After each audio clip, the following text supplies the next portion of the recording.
বনি ইসরাইলের এক বদমাশ ছিল কিফিল।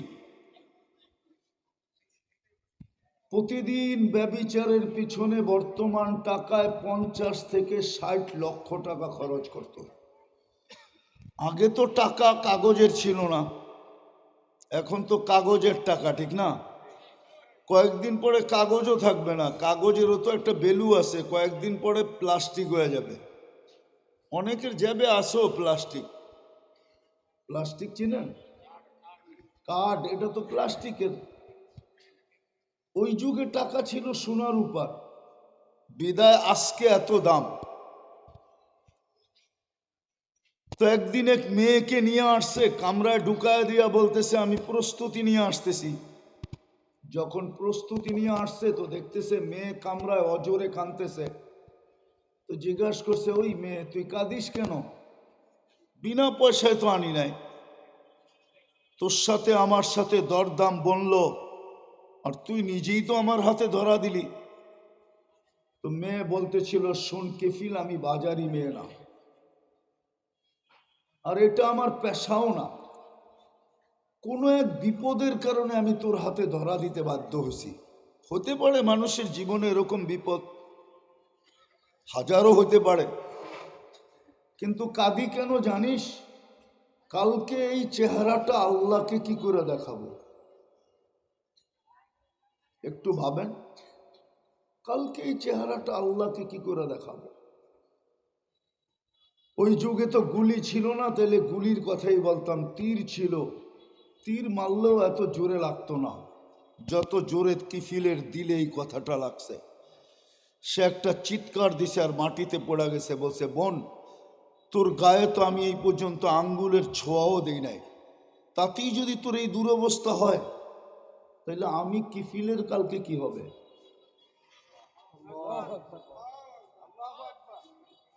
আমি কিফিলের কি হবে? আমি কি করে আল্লাহকে এই চেহারাটা দেখাবো?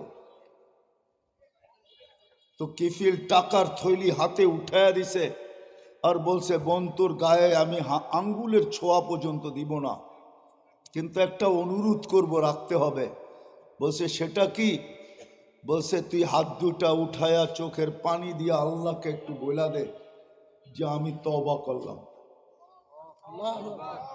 কসম খোদার, কিতাবের লেখা বলতেছি, ওই রাত্রেই কিফিল মারা গেছে। স্বর্ণ অক্ষরে দরজায় লেখা উঠছে, কদ গফার আল্লাহু লিকিফলিন, আল্লাহ কিফিলকে মাফ করে দিয়েছেন। সত্যি এটাই, ওয়াজ যদি একদিন আল্লাহর আদেশকে মাইনা শোনা হয়, তাহলে একদিনের ওয়াজই যথেষ্ট, জীবনভর শুনতে হয় না।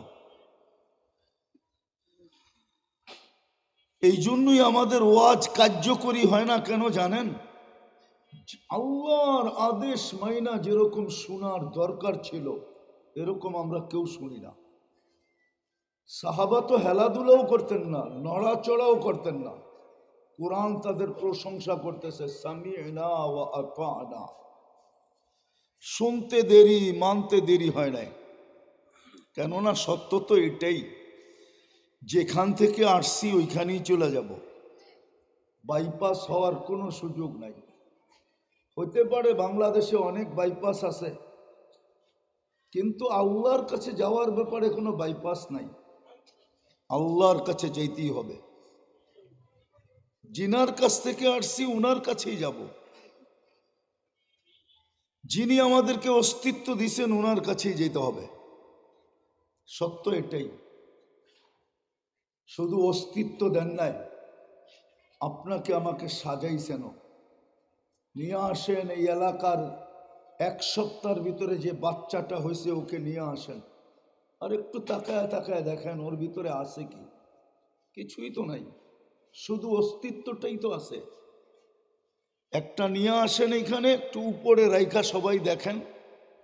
আল্লাহ তো এটাই বলে, কুনতা মিসকিনা, তুই বড় নিশ্চয় ছিলি, আজকে বড় ব্যক্তিত্ব তোর বটে। যুবকের যৌবনের ব্যক্তিত্ব, নারীর নারীত্বের ব্যক্তিত্ব, পুরুষের পুরুষত্বের ব্যক্তিত্ব, হাটওয়ালার হাটের ব্যক্তিত্ব, দোকানওয়ালার দোকানের ব্যক্তিত্ব, মেইলওয়ালার মেইলের ব্যক্তিত্ব, ফ্যাক্টরিওয়ালার ফ্যাক্টরির ব্যক্তিত্ব, পদালার পদের ব্যক্তিত্ব, অফিসওয়ালার অফিসের ব্যক্তিত্ব, আদালতওয়ালা আদালতের ব্যক্তিত্ব। কিন্তু মার পেটের থেকে যখন আসছিলাম কোনো ব্যক্তিত্ব ছিল না। ওই বাচ্চাটা কতটুক হয়? আল্লাহ তো এটাই বলে, মা কুন্তা বিশাই, আজকে বড় ব্যক্তিত্ব নিয়ে ঘোরো। যুবক যৌবনের ব্যক্তিত্ব নিয়ে ঘোরে, নারী নারীত্বের ব্যক্তিত্ব নিয়ে ঘোরে, পুরুষ পুরুষত্বের ব্যক্তিত্ব নিয়ে ঘোরে। কিন্তু আল্লাহ তো বলে মা কুন্তা শাই, মা কুন্তা বিশাই, তুমি তো কিছুই ছিলে না। মা আম্মাহিনা, নিকৃষ্ট পানির ছিলে। কোথায় ছিলাম এটাও বলে দিয়েছেন, সলবি আবি কাওয়া ইবি উম্মিক, মার সিনায় ছিলে, বাপের পেটে ছিলে। দুনিয়া উন্নত বটে, টেকনোলজি সমৃদ্ধ দুনিয়া, বড় উন্নত দুনিয়া, বড় উন্নত দুনিয়া হলে কি হবে? মার সিনার থেকে বাপের পেটের থেকে বাহির করার কোনো মেশিন আসে নাই, আর কোনোদিন আসবেও না। এটাই সত্য। এক প্রসেসিং এর মাধ্যমে আল্লাহ বাহির করছেন, সিস্টেমের মাধ্যমে। জমা তুফি বাতনি উম্মিক, আল্লাহ বলে তোর মার পেটের ভিতরে একত্রিত করছি। সুম্মা গসাই তুফিল গেসা, পর্দা দ্বারা আবদ্ধ করছি। ফি সালাসি জুলুমাত, 3 অন্ধকারের ভিতরে। সুম্মা রব্বাইতু, পরে আমি প্রসেসিং করছি। মা আম্মাহিনা, নিকৃষ্ট পানি। সুম্মা দামা, পরে রক্ত। সুম্মা মুদগা, পরে রক্তপিণ্ড। সুম্মা এদামা, তারপরে কঙ্কাল। ওয়া কাসাইতু আলাইহি লাহমা, কুদরত দিয়ে আমি গোস্ত আর চামড়ার আবরণ চড়াইয়া দিছি। অস্তিত্ব যখন দিল তখন কিছুই ছিল না। এটাই তো আল্লাহ চিত্র তুলে ধরতে চাইতেছেন। অস্তিত্ব যখন দিলাম, কুন্তা মিসকিনা, নিশ্চয় ছিলে। ফালা আলাকা সিন্নুন তাক্তা, দাঁত ছিল না তুমি কাটবে। ওয়ালা আলাকা লিসানুন তান্তিক, জিহ্বা ছিল কিন্তু বাকশক্তি ছিল না। ওয়ালা আলাকা উদুনুন তাসমা, কান ছিল কিন্তু শ্রবণ শক্তি কার্যকরিতা ছিল না। ওয়ালা আলাকা আইনুন তানদুর, চক্ষু ছিল কিন্তু দৃষ্টিশক্তির কার্যকরিতা ছিল না। ওয়ালা আলাকা কলবুন তাতাফাক্কার, দিল ছিল, চিন্তা কি জিনিস জানতে না। ওয়ালা আলাকা আকলুন তুমাইয়িজ, মগজ ছিল কিন্তু ভালো মন্দ কি জিনিস বুঝার ক্ষমতা ছিল না। ওয়ালা আলাকা ইয়াদুন তাফতিশ, হাত ছিল, ধরার ক্ষমতাই ছিল না কর্ম থেকে। ওয়ালা আলাকা রিজলুন তামশি, পাও ছিল কিন্তু চলার ক্ষমতা ছিল না। ফকাত তাতাহাররাক, একটু হাতগুলাকে হেলাধুলা করাইতে পারতে, হেলতো আর দুলতো। কুন্তা সগীরা, বড় ছোট ছিলা। কুন্তা দাঈফা, বড় দুর্বল ছিলা। কুন্তা জাহিলা, তোমার মতো অজ্ঞ কেউ ছিল না। আজকে বড় ব্যক্তিত্ব।